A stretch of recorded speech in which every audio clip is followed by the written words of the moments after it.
Hey, welcome back to our study called Good News of Great Joy. Obviously, that's from Luke 2. And we're also talking about Nehemiah and on the day that they discovered the law of God and what happened there. So today we're actually going to focus in on the question, how is the joy of the Lord our strength? And first we need to make things clear. It's not the joy of the earth. See, the joy of the earth comes from worldly pleasures, earthly possessions.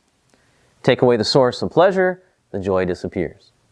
And also the law of diminishing returns applies here.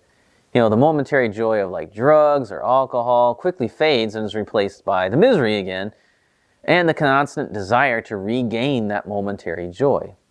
It's a constant roller coaster ride. Joy comes from possessions. The joy is quickly destroyed once the item is destroyed, or it also becomes, normal. We've had that possession for a while, and the return from it, the novelty of it, the joy we had received from the item diminishes over time, and then we have to replace it with a new possession, and another, and another. So that's the earthly joy. You can get momentary joy, sure. You might have that, inner joy radiating out for a short period of time, but usually it's caused by happiness from things, and then we get that joy, and then when the thing disappears, that joy disappears as well. So that's a worldly, earthly kind of happiness, kind of joy, kind of idea. But then there's another one. There's another type of joy, and that's the joy from knowing the Lord. This joy is strength. This joy cannot be found in anything that is found on earth, and cannot be taken away. This joy may start off small, but it continues to grow and overshadows all lesser joys. It's not dependent on anything like fame or health or friends or riches. Some people lack everything that the world has, or everything that the world says you should have, and everything that the world says will bring you joy. And yet, these people still have an abundance of joy.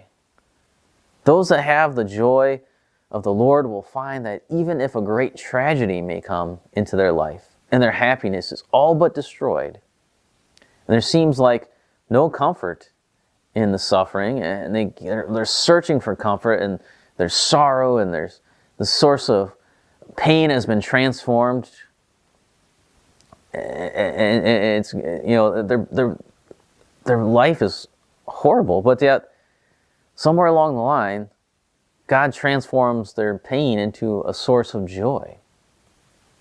The joy of the Lord is our strength. It makes us strong where sorrow weakens us.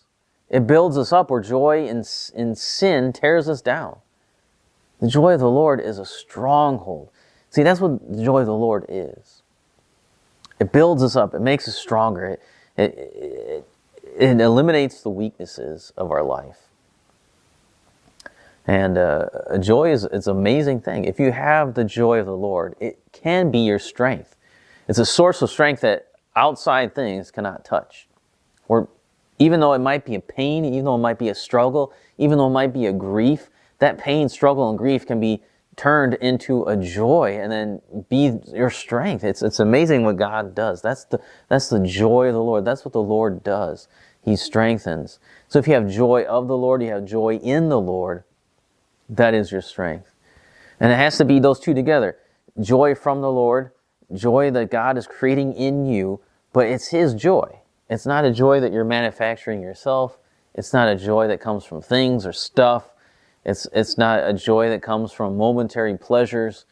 It's an eternal joy because it's His joy that's been implanted into you.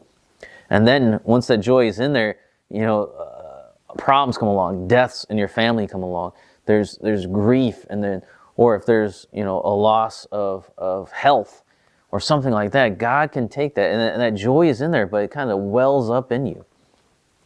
I've seen this as a chaplain at a hospital, just seeing the difference in people, obviously, between Christians and non-Christians, but to see people that are suffering, that are struggling, and then see the joy of the Lord in their lives.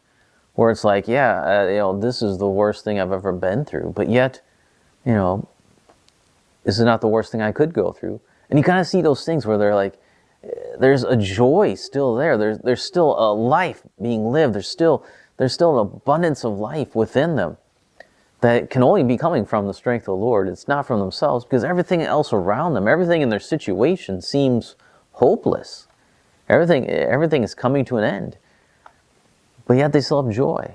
Even I've been at the deathbed and seen the joy of the Lord, even in death.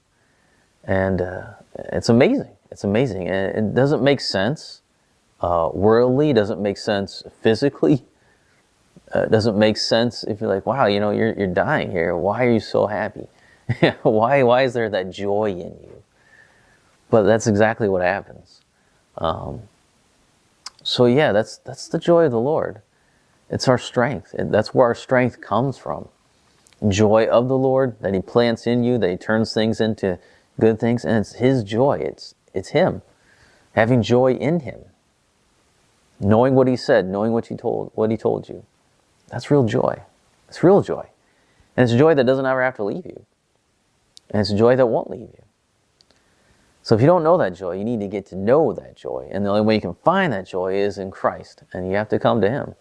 Beg Him for mercy. Be like those people. Weep for your sin and then celebrate because He has forgiven.